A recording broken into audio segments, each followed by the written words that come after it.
prazer imenso encontrá-los aqui. E daqui ter a oportunidade de falar com o Brasil também.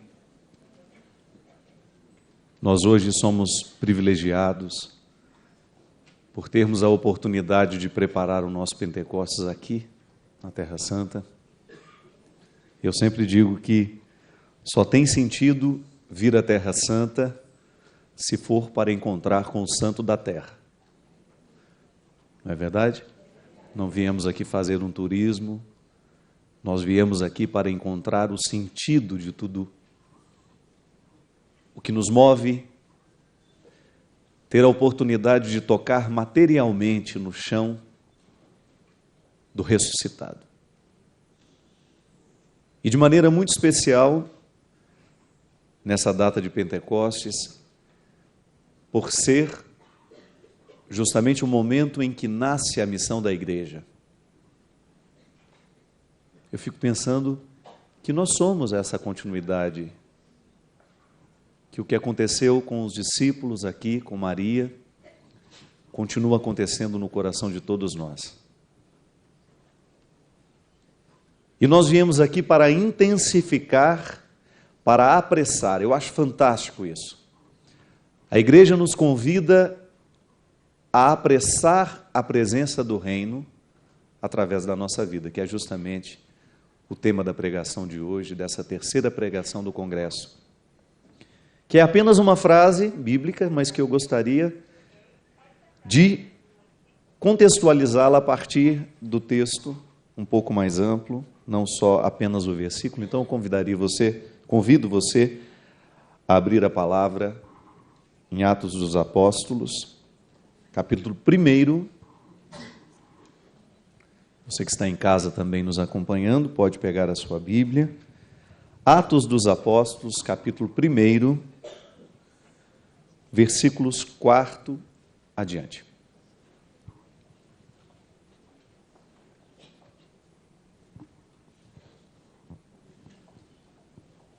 Eu já tenho que abaixar a Bíblia, porque a idade está chegando. E a Fabiana... Mas eu fico pensando também que quanto menor é a leitura aqui, né? Maior tem que ser o meu esforço para lê-la e entendê-la. Então já tem um significado místico nisso também. E comendo com eles, ordenou-lhes que não se afastassem de Jerusalém, mas que esperassem aí o cumprimento da promessa de seu pai, que ouvistes, disse ele, da minha boca. Porque João batizou na água, mas vós sereis batizados no Espírito Santo daqui a poucos dias. Assim reunidos, eles o interrogaram: Senhor, é porventura agora que ides restaurar o reino de Israel? Respondeu-lhes ele: Não vos pertence a vós saber os tempos nem os momentos que o Pai fixou em seu poder. Mas descerá sobre vós o Espírito Santo, e ele vos dará força. E sereis minhas testemunhas em Jerusalém, em toda a Judéia e Samaria, e até os confins do mundo. Dizendo isso, elevou-se da terra à vista deles, e uma nuvem o ocultou aos seus olhos. Enquanto o acompanhavam com seus olhares, vendo-o afastar-se para o céu, eis que lhes apareceram 2 homens vestidos de branco, que lhes disseram: Homens da Galileia, por que ficais aí a olhar para o céu? Esse Jesus, que acaba de vos ser arrebatado para o céu, voltará do mesmo modo que o viste subir para o céu. Palavra do Senhor.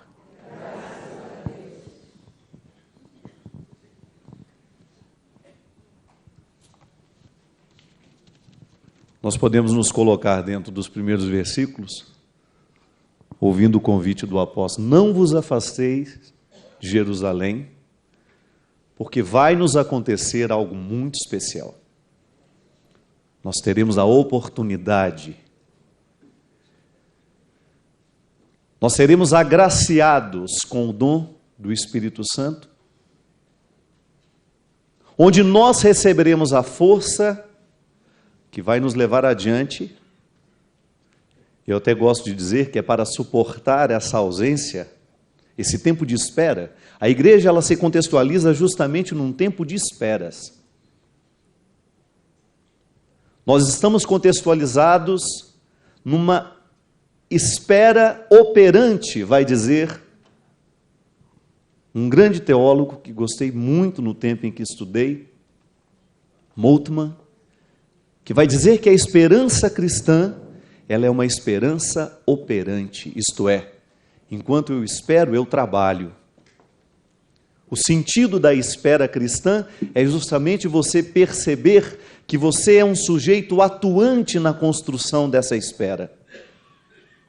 Aquele que nos deixa, porque sobe aos céus, nos socorre com a presença do Espírito, que fará com que sua presença seja atualizada através de nossa ação. Minha gente, hoje, a temática principal é o testemunho. E hoje de manhã, enquanto me preparava, quando acordava e ficava pensando na dinâmica do dia de hoje, me ocorreu um questionamento que eu gostaria de fazer para vocês, porque ele está diretamente ligado à vida da igreja. Nós estamos inseridos na igreja. Nós não fazemos absolutamente nada por nós. Não é?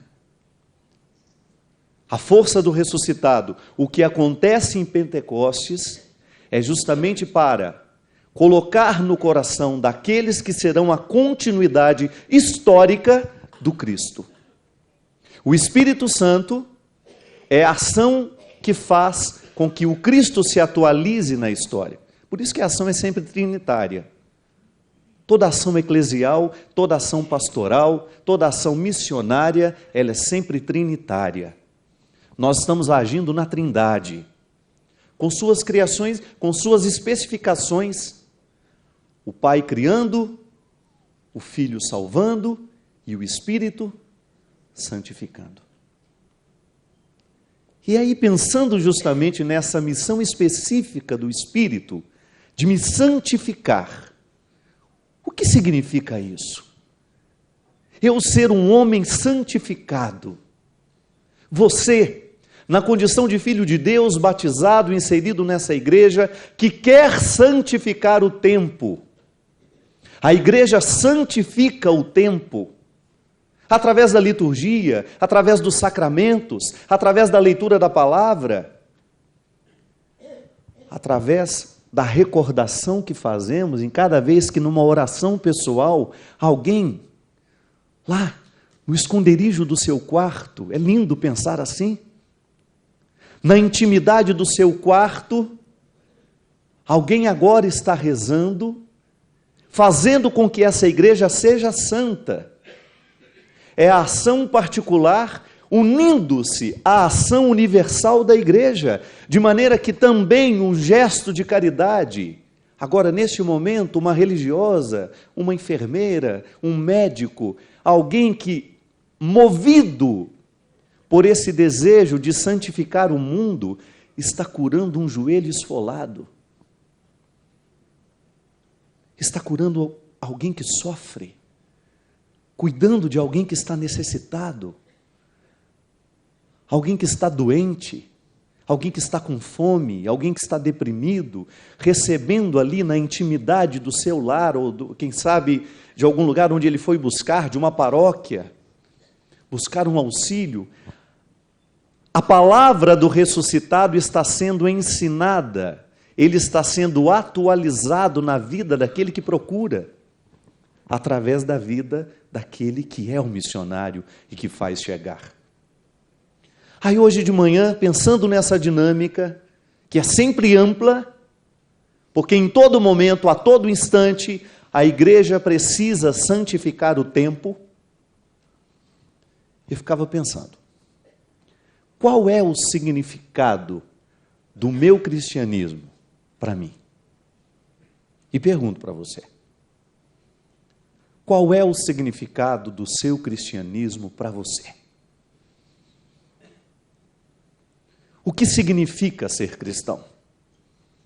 O que significa estar aqui, na mesma posição daqueles que olhavam para o céu, vendo Jesus se distanciando? É linda a imagem, né? Volto até, faço questão de pegar novamente. Enquanto o acompanhavam com os seus olhares, vendo afastar-se deles. É o cristianismo. O que significa para você olhar para o céu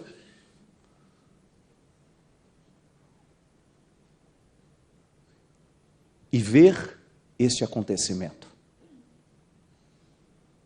É o ressuscitado que vai, mas ao mesmo tempo permanece entre nós pela força do Espírito. O cristianismo se posiciona aqui, nesse tempo de esperas.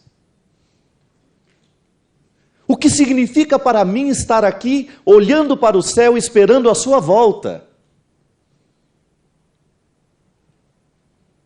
O que significa para mim, Padre Fábio, viver esta contemplação de uma esperança que me move aqui hoje? O que significa para mim olhar para este céu e viver a mesma dinâmica dos discípulos, dos apóstolos, de todos aqueles que um dia se tornaram seguidores de Jesus? Porque ninguém, absolutamente ninguém ficou fora deste contexto de esperas, minha gente. É para todos nós da mesma forma. Hoje nós temos a honra aqui de ter o cardeal Dom Cláudio conosco, que eu fico até aqui temeroso, né, de ter que pregar diante dele. Temos aqui homens,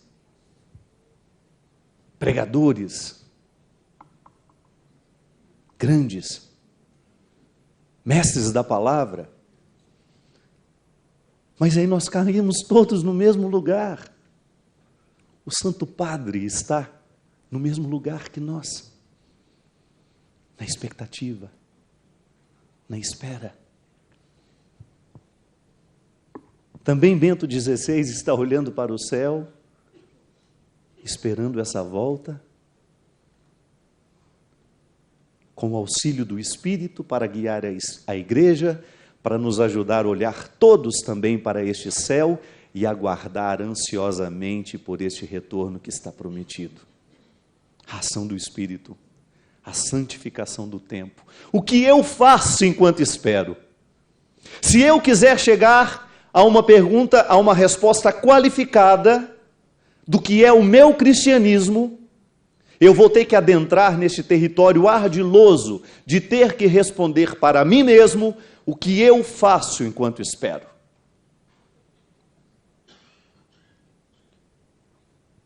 Que jeito de ser gente eu estou escolhendo para poder viver essa espera? Como é que eu olho para o céu?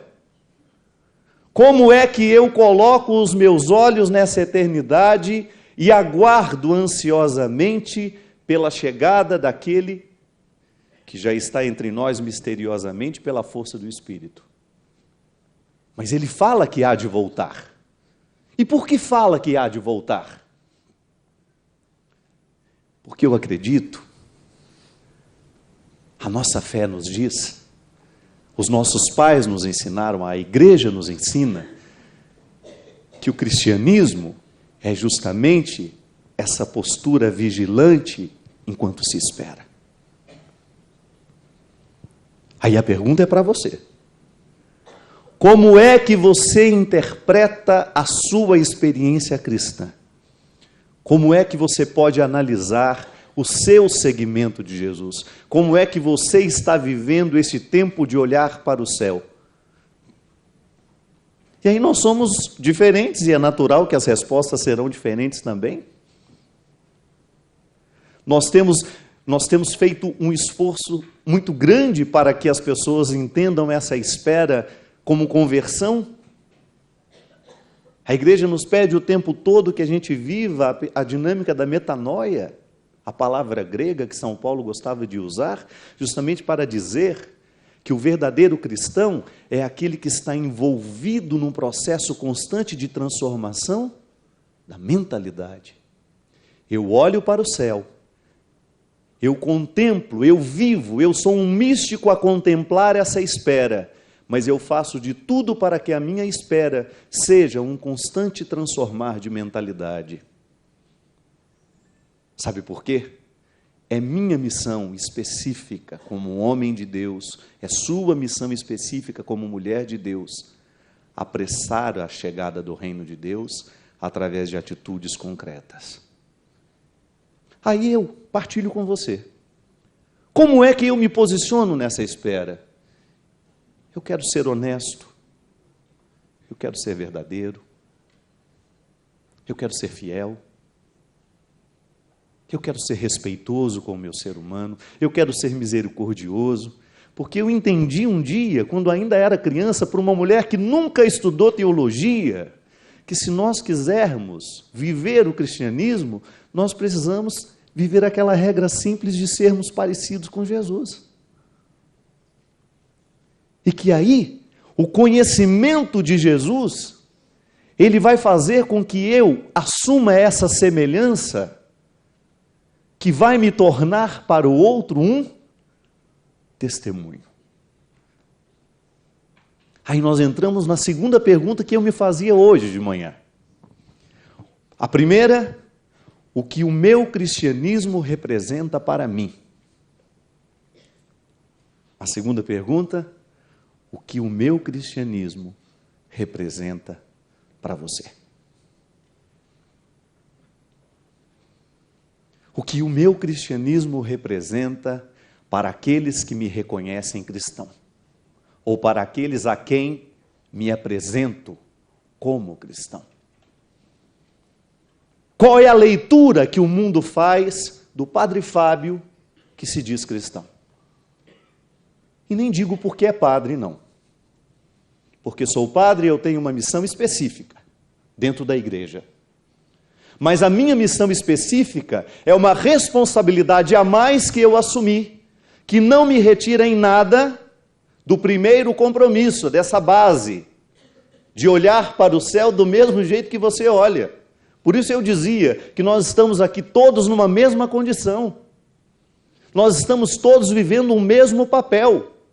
Estamos olhando para o céu, esperando a sua volta. Mas o que nós fazemos enquanto esperamos, enquanto olhamos para o céu?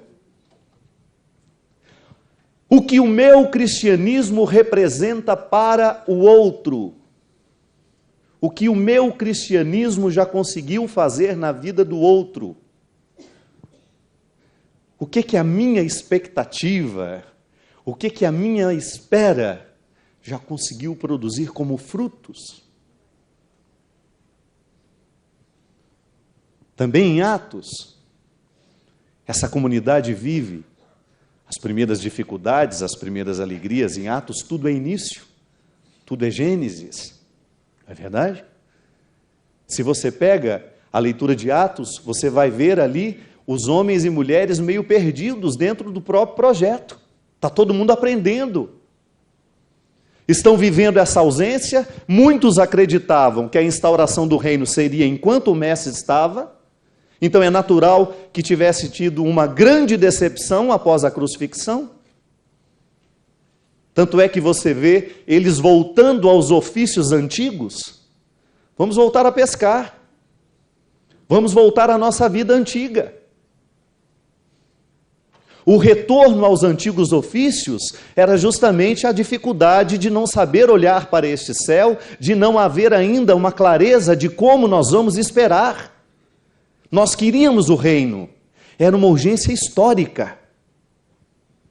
Eles acreditavam que a presença de Jesus ali iria fazer cair por terra todo o domínio político, social que havia naquele tempo, religioso.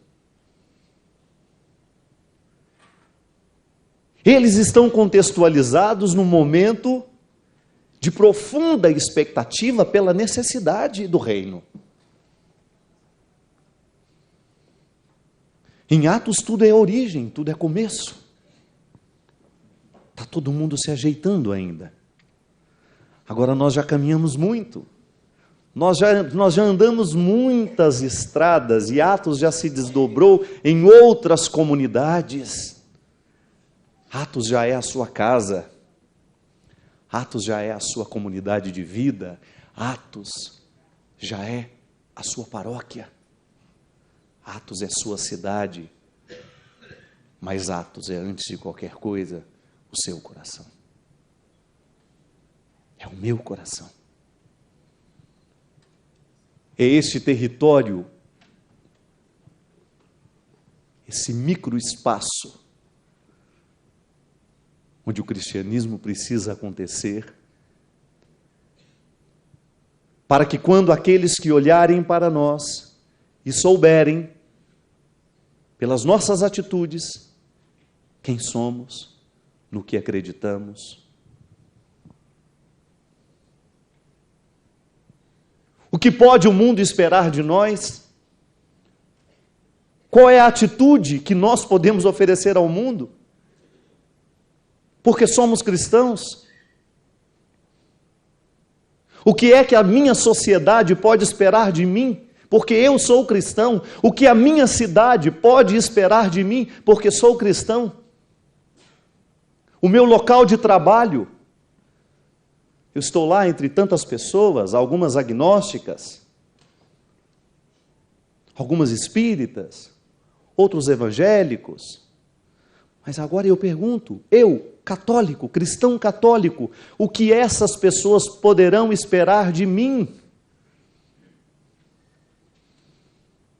Ainda ontem nós, conversando à noite, nós falávamos que a nossa maior alegria como comunidade Canção Nova é quando nós andamos pelo Brasil e de repente nós nos deparamos, vou dizer de exemplo simples, me deparo com uma mulher que perdeu 2 filhos no mesmo acidente. Uma dor que a gente não pode nem mensurar, que a gente não pode nem imaginar o que seja. Ela chega, olha nos meus olhos, segura nas minhas mãos e fala: Padre Fábio, gostaria muito de agradecer a Canção Nova, porque me aconteceu isso, e eu só estou de pé por causa do testemunho deles.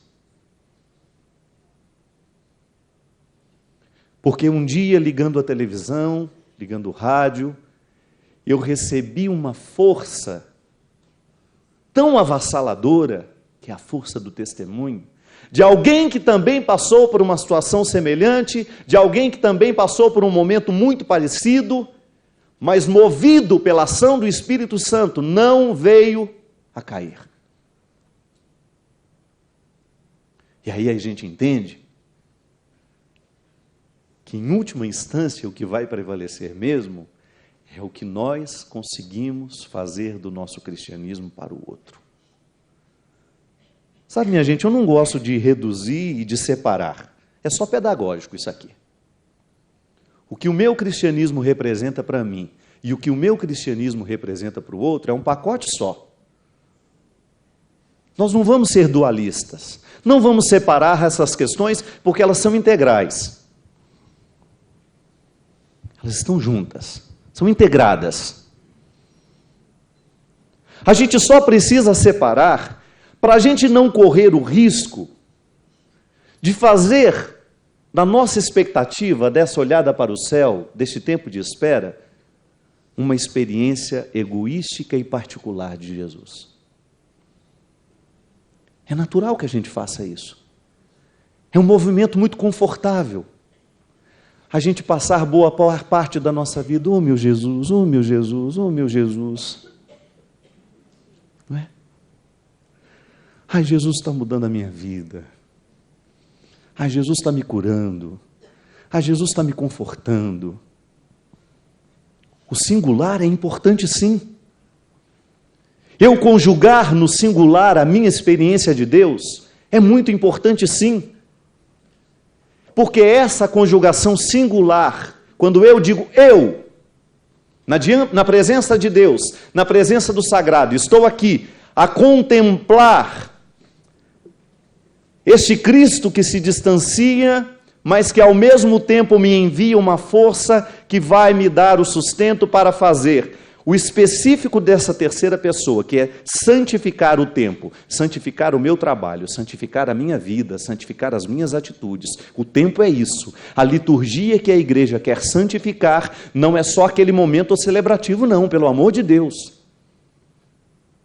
A ação santificadora da igreja, naquele sacramento, é para santificar a vida de quem celebra. O pão e o vinho, a presença real de Jesus, é para que quando nós o trazemos para dentro de nós, toda a carne, todo o significado da carne e todo o profano da vida possa ser pelo sagrado visitado. É a integração. Eu sou eucarístico, você é eucarística. Ao receber Jesus na nossa vida, é o meu tempo, é a minha história que está sendo santificado.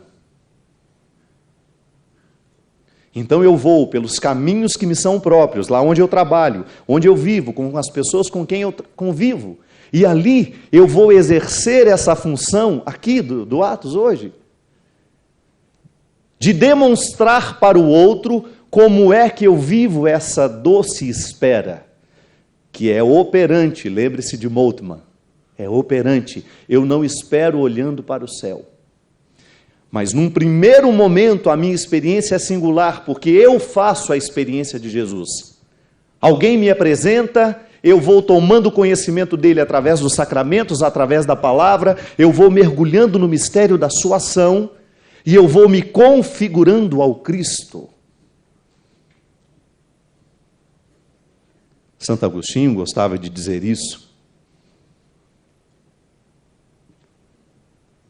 Quando entregava a Eucaristia, cristão, torna-te o que és. Tornar-te o que és. Eu recebi no meu batismo a missão de ser cristão. Eu sou um agraciado. Eu até gosto de dizer isso. É dom. Vamos retirar esse fardo, né? Às vezes nós ensinamos o batismo como um fardo. Você vai ter que ser bom, você vai ter que ser parecido com Jesus. Já viu que às vezes a gente faz isso com as crianças, né? A gente olha na cara deles e fala bastante sério. Você vai ter que ser parecido com Jesus. A avó bem intencionada faz isso, né? Mas aí a criança escuta isso. Meu Deus, deve ser horrível, porque a cara dela na hora que me fala é horrível. Não é? E eu gosto de dizer que é direito. Não você tem o direito de ser parecido com Jesus. Olha que maravilha isso, isso é um privilégio. Eu receber na minha humanidade a ação santificadora que me coloca parecido com Ele. Isso é dom. Então o batismo é um dom que eu recebi para viver a dimensão particular e singular dessa semelhança. Eu sou imagem e semelhança de Deus. O batismo me configura a vida trinitária. Então, eu sou por Deus criado todos os dias, eu sou pelo Cristo salvo todos os dias, e sou pelo Espírito santificado todos os dias. A minha vida é trinitária. Eu tenho 3 auxílios diariamente, irmã. Olha que maravilha isso. Isso é dom. Eu sou criado todos os dias. Aí está toda a dimensão da conversão, de eu me interpretar todos os dias como uma nova criação. Hoje Deus me fez de novo. Hoje Deus soprou novamente nas minhas narinas e inflou o ar da vida em mim. Ainda que eu esteja mais velho, mais caquético, mais derrubado, mas o meu espírito está sendo recriado. Ele está sendo revitalizado. Eu estou recebendo todos os dias essa dose maravilhosa de vida nova, que não me deixa cair, que não me deixa morrer. E é tão lindo, minha gente, Quando você olha naqueles olhinhos já cheios de catarata, apagadinhos, e você percebe que eles estão mais vivos que muitos recém-nascidos. Por quê? Porque naquela criatura, Deus já teve condições de criar mais vezes. Quando nós aceitamos essa dimensão singular da ação de Deus em nós, isso é particular, sim. Eu gosto sempre de dizer, Jesus nunca enxergou a multidão. Jesus enxergava a pessoa. E é por isso que ele fazia tanta revolução no seu tempo. É porque ele olhava de maneira particularizada para cada um. Você também tem o direito de ser olhado nessa particularidade. O seu cristianismo tem que significar para você. Essa é a base de toda construção. Toda construção humana passa por isso. A psicologia nos ensina que este processo de autoconhecimento, de autorrevelação, de busca pessoal, é que vai fazer com que você depois seja sociável. Que você tenha condições de lidar com os outros. Mas você não pode limitar, querer, desejar uma salvação particular.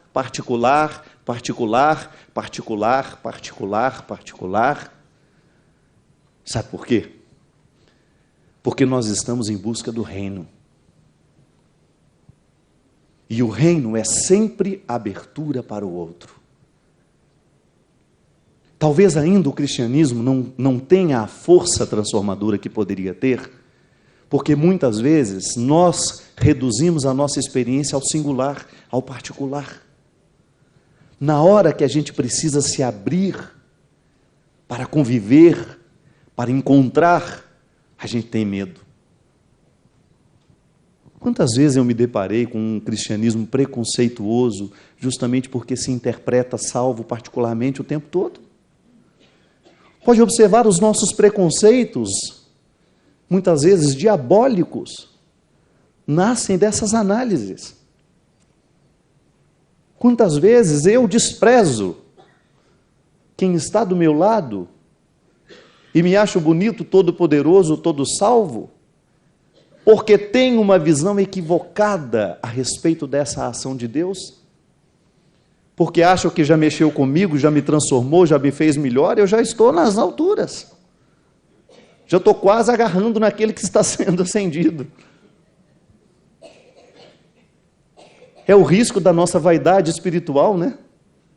Eu acho que é a pior de todas as vaidades. A gente fala de vaidade, mas, minha gente, eu não sei se pode ter algo mais nocivo do ponto de vista espiritual do que a gente sentir-se melhor que os outros.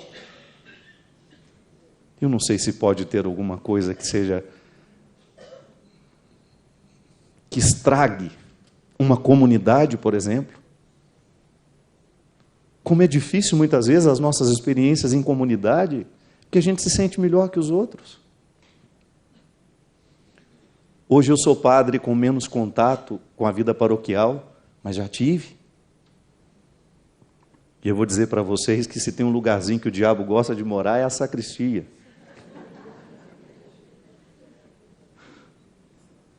Porque a sacristia é muitas vezes o lugar da disputa, do olhar arrogante, da competição.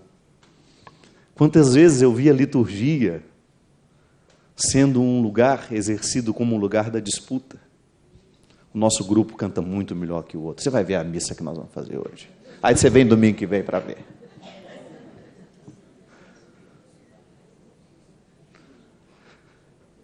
Quem que pregou hoje? Não. Você vai ver domingo. Que padre que vai celebrar aí hoje? Fulano de tal? Então eu nem vou. Esse padre não tem mais nada para me acrescentar. Gente, é particular, está vendo? O risco. Está vendo do risco da vaidade que nos coloca como um cristão? Nossa, eu sou tão reto que aquele padre já não me serve mais, eu preciso procurar outro. Essa vaidade maquiada, isso é pecado com papel de presente. Nós temos muitos pecados graves revestidos com papéis bonitos. Quantas vezes um padre é desprezado por causa de uma vaidade pessoal nossa? Porque falta ver o reino com mais amplitude. Porque nos falta ver o processo com mais congregação, não é? E nós evoluímos nessa hora, porque o projeto é assim, o Cristo, nós esperamos por Ele, mas como é? É esperança operante, vamos aprender essa palavra? Operante, isso é, enquanto eu espero, eu faço alguma coisa, não é aquela velha história, ele vai vir jantar aqui em casa, então deixa eu sentar e vai esperar, não, o que você vai fazer? Você vai ao supermercado, você vai comprar uma coisinha especial, você vai procurar saber o que aquela pessoa gosta. Isso é, se for uma visita, bem-vinda, senão você vai fazer o oposto, né? Aí não come carne de porco, não, então tá bom, vamos amassar um leitão para ele. A esperança operante lhe faz querer fazer o melhor. Eu vou então preparar a chegada. Eu tenho uma música que eu gravei, que eu fiz há um tempo atrás. Na época que eu estava fazendo mestrado, você fica muito teológico. Então você faz uma música que o povo não entende, não. Você faz também o que você está querendo, louco para dividir aquilo que você descobriu. E ele fala justamente, como é que é? Nele antecipa-se a chegada de quem nunca se ausentou. No sacramento da Eucaristia, antecipa-se a chegada de quem nunca se ausentou. Por quê? Por que nunca se ausentou? Porque o Espírito o traz de volta, o atualiza. A palavra correta é essa. Uma única missa foi celebrada. Qual foi? Uma única missa foi celebrada. A Santa Ceia, que também foi nessa terra. Todas as outras que fazemos é para fazer memória. Muito bem. É a atualização do mistério. Sabe por quê? É tão grande o que aconteceu ali, que não coube no tempo. Então continua acontecendo. Continua acontecendo. E na dimensão da salvação particular, que é essa que nós experimentamos, Deus está agindo em mim. Deus está realizando este milagre em mim. Eu estou sendo o território onde Deus está acontecendo. Aí, eu descubro que porque sou esse território onde Deus acontece, eu abro as minhas fronteiras para acontecer com o outro. Não posso viver isso sozinho. Eu tenho o direito de viver a dimensão particular da minha salvação? Sim. Eu sou uma entidade, eu sou um ser que recebe o particular, mas que depois o divide. E o testemunho, minha gente, não é outra coisa senão a maneira como nós dividimos o Deus que nós temos. Não é assim? Testemunhar é você dividir o Deus que você tem. O que Ele fez em você. O que Ele agiu em você. O que Ele modificou em você. E aqui entra a questão fundamental para mim. Eu estou cada vez mais convencido que nesse tempo de razão, que nesse tempo de inteligências, de reflexões, a igreja não pode ficar atrás. Nós não podemos ser considerados subinteligências. Não vou admitir nunca que olhem para nós e que achem que nós somos seres humanos de segunda grandeza porque cremos em Deus. Nós não vamos admitir nunca isso. Sabe por quê? A nossa experiência de fé, ela é sim uma experiência que passa pela modificação, pela transformação da mentalidade. Não para que a gente venha se adequar ao pensamento de hoje, que relativiza, não.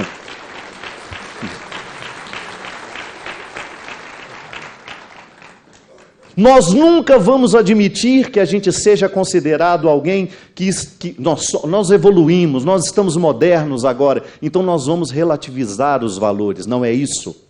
O que nós não queremos admitir é que pense que a nossa experiência religiosa está nos idiotizando para nos tornar incapazes de refletir com o mundo de hoje e sermos capazes de dar uma opinião sensata sobre os assuntos pertinentes que tocam as questões cristãs que são discutidas nos dias de hoje. A minha mentalidade precisa ser cristã. Você não é obrigado a ter mentalidade cristã. Agora, se você se diz cristão, então isso é para você sim uma imposição de verdade. Eu quero ser cristão, eu quero ser parecido com Jesus e eu quero fazer com que as minhas fronteiras possam ser sempre abertas para trazer o outro para refletir comigo. Minha gente, se a gente quer viver uma experiência de Deus, nós precisamos conciliar esses dois pilares: vida mística, vida de oração e vida de estudos.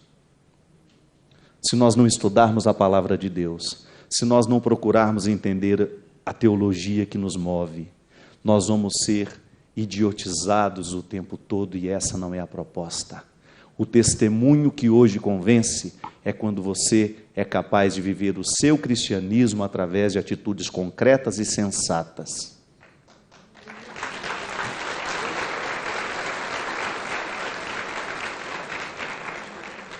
Eu olhar para a minha postura, para as minhas escolhas e identificar que elas são cristãs.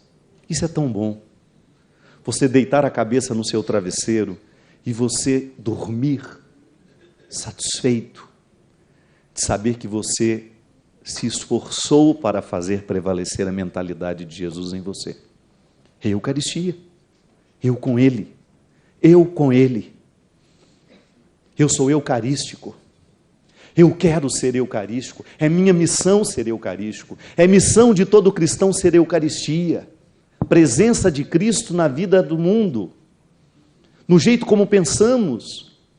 Por isso que nós não podemos abrir brechas na nossa mentalidade para que as pequenas situações diabólicas venham morar em nós, os pequenos relativismos que vão minando a nossa estrutura de vida, e vão diabolizando a nossa experiência cristã.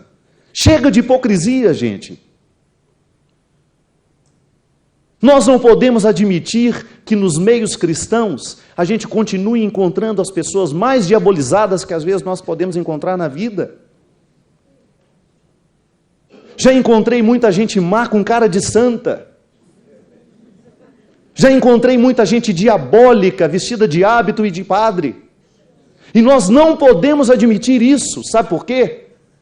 Porque a partir dessas situações é que nós vamos inviabilizando a presença de Jesus no mundo.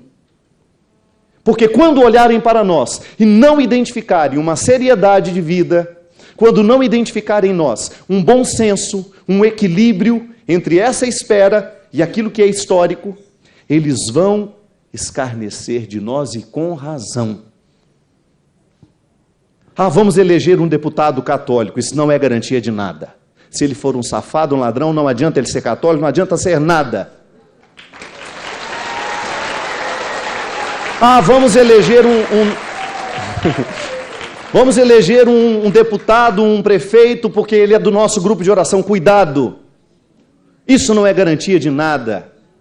O Congresso Nacional está cheio de homens que se dizem pastores, que se dizem cristãos, e não acontece absolutamente nada quando as questões honestas precisam ser levadas adiante. É a mentalidade, é a maneira como pensa aquela pessoa, é o que ela promove, é o que ela testemunha, isso sim. E com todo respeito, não estou incentivando o ateísmo de jeito nenhum, eu quero todo mundo no conhecimento e na experiência e na vida de Jesus, mas em muitos momentos nós encontramos ateus e agnósticos que dão um banho em nós, em se tratando de honestidade, em se tratando de retidão de caráter, em se tratando de respeito ao próximo, em se tratando de vida. E é isso que nós precisamos, minha gente. Olhar para o alto e viver bem aqui. Acontece o tempo todo. O estímulo é o tempo todo, porque nós precisamos conviver. Você está lá na fila para comer, alguém te enche o saco. E aí você vai passar pelo seu crivo decisório a maneira como você vai contornar aquela situação difícil. Não é assim? Você tem um marido que te aborrece o tempo todo. Quase não existe isso, né? Mas você vai passar pelo seu crivo decisório, como é que você vai estabelecer a sua luta com aquela situação difícil. Isso é cristianismo. É a maneira como ele vai olhar para você e de repente ele vai falar: quer saber de uma coisa? Eu acho que eu não vou implicar tanto não, porque ela vai para a igreja e ela volta tão melhor. Ou então o seu filho olhar para você: meu Deus, eu quero também participar desse grupo de oração, porque minha mãe volta tão boa quando ela vem de lá. Não é assim? Então, o que o meu cristianismo significa para mim e o que o meu cristianismo significa para o outro. Eu acho que nas duas dimensões, minha gente, nós precisamos converter o tempo todo. O tempo todo nós precisamos nos converter no que o meu cristianismo significa para mim. Por quê? Porque eu preciso o tempo todo investigar com muita honestidade se eu estou pensando como Jesus, se eu estou vivendo como Jesus viveu. E o que o meu cristianismo significa para o outro, eu preciso converter o tempo todo a minha capacidade de sair do meu processo salvífico particular e poder conviver com o outro de maneira saudável, equilibrada, mesmo que ele seja totalmente diferente de mim.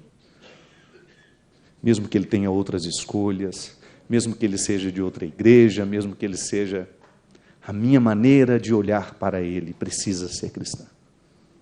E a maneira como eu vivo os desdobramentos práticos das exigências que a minha igreja me faz, que não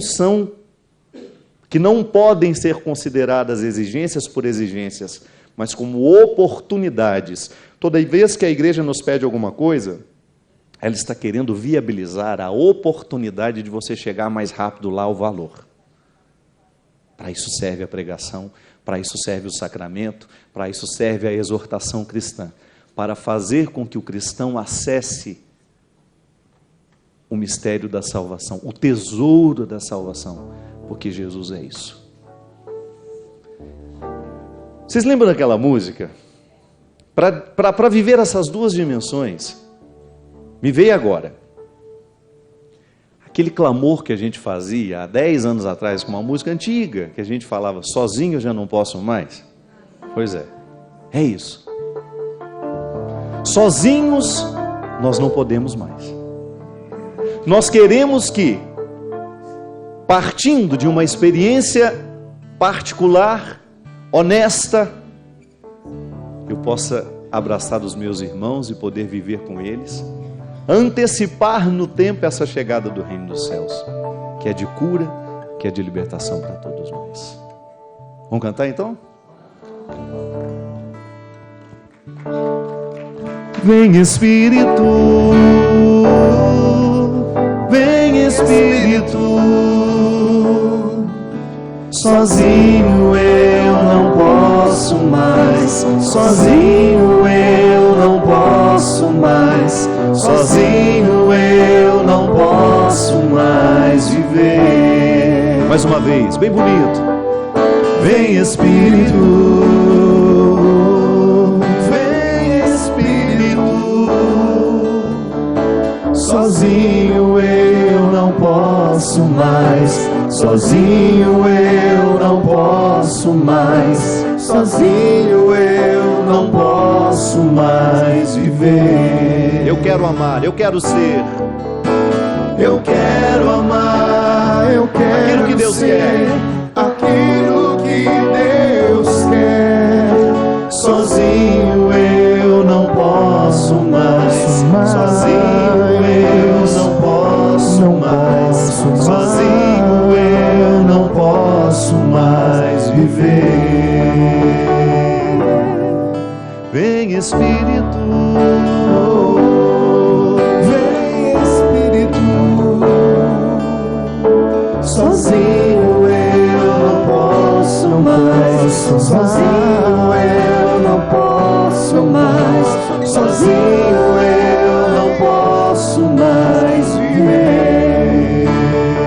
quero amar. Eu quero amar, eu quero ser aquilo que Deus quer. Sozinho eu não posso mais, sozinho eu não posso mais, sozinho eu não posso mais viver. E agora, mão no coração, como é que você olha para o céu? Como é que você tem vivido o seu tempo de esperas? Como é que você se interpreta? Pode ser que hoje Deus queira mexer em nós assim, desse jeito. Como é que você interpreta o seu cargo, a sua missão? Como um serviço ou como uma vaidade? O que Deus lhe deu como dom é exercido como vaidade ou como um serviço?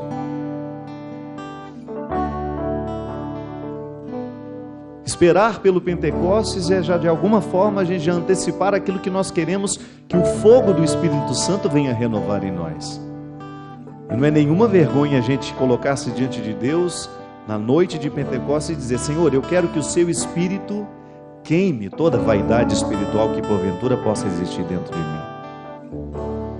Eu quero que o seu Espírito venha renovar o meu batismo para que eu saiba que o dom é serviço. Eu quero olhar para o céu e eu quero viver essa espera com muita honestidade, com muita responsabilidade. Porque quando o outro olhar para mim, eu quero que ele veja a igreja feliz, a igreja que dá certo, a igreja que realiza, a igreja que não é mesquinha, mas a igreja que promove a presença de Jesus. Porque quando eu recuso, Senhor, quando eu me recuso a ser esse território de gratuidade, eu estou manchando a imagem da igreja, porque eu sou igreja. E eu não quero ser um elemento a dar razão aos ateus, àqueles que duvidam. Eu quero ser um elemento que faz com que até mesmo os descrentes possam ver em nós, possam ver em mim a possibilidade de o reino de Deus acontecer. Eu quero amar, Senhor. Eu quero ser para o outro sempre esse sinal onde Deus acontece, onde o Senhor possa crescer, possa dar frutos, para que nesse Espírito Santo, para que nesse Pentecostes o Espírito Santo me encontre pronto para todas as reformulações que Ele quiser fazer na minha vida. Eu quero amar, eu quero ser aquilo que Deus quer. sozinho eu não posso mais, Sozinho eu não posso mais, sozinho eu não posso mais viver. mais uma vez. Eu quero amar, eu quero ser aquilo que Deus quer. Sozinho eu não posso mais, não posso mais. Sozinho eu não posso mais viver. Quitará la siria la baria la baria.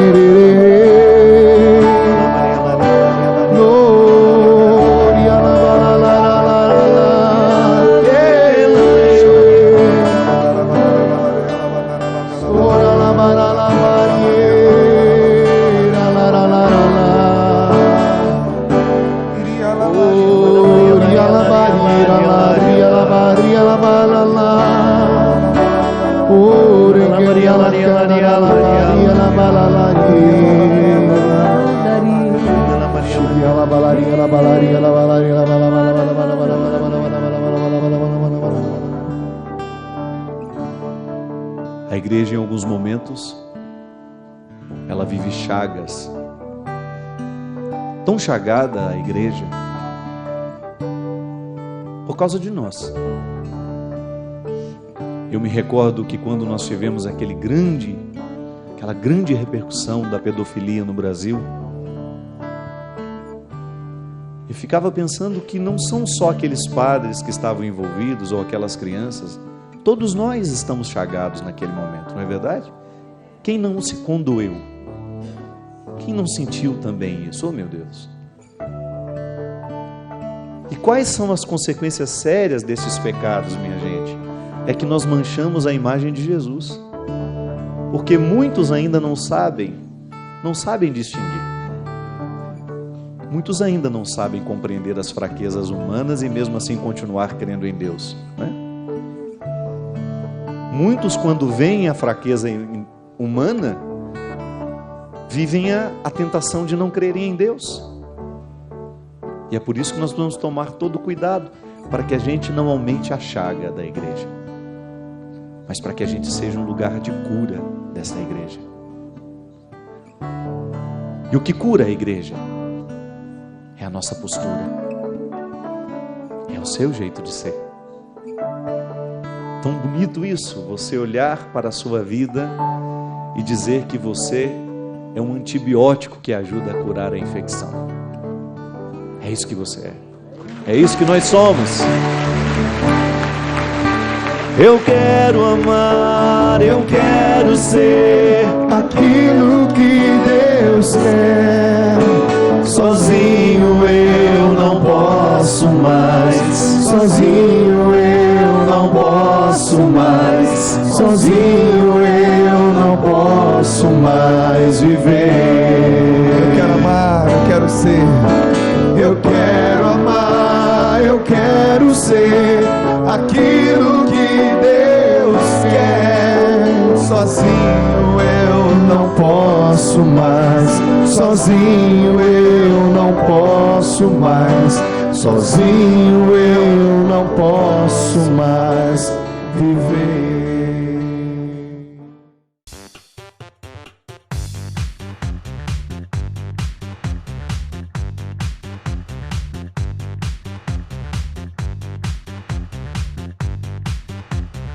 CançãoNovaPlay.com. Assine já!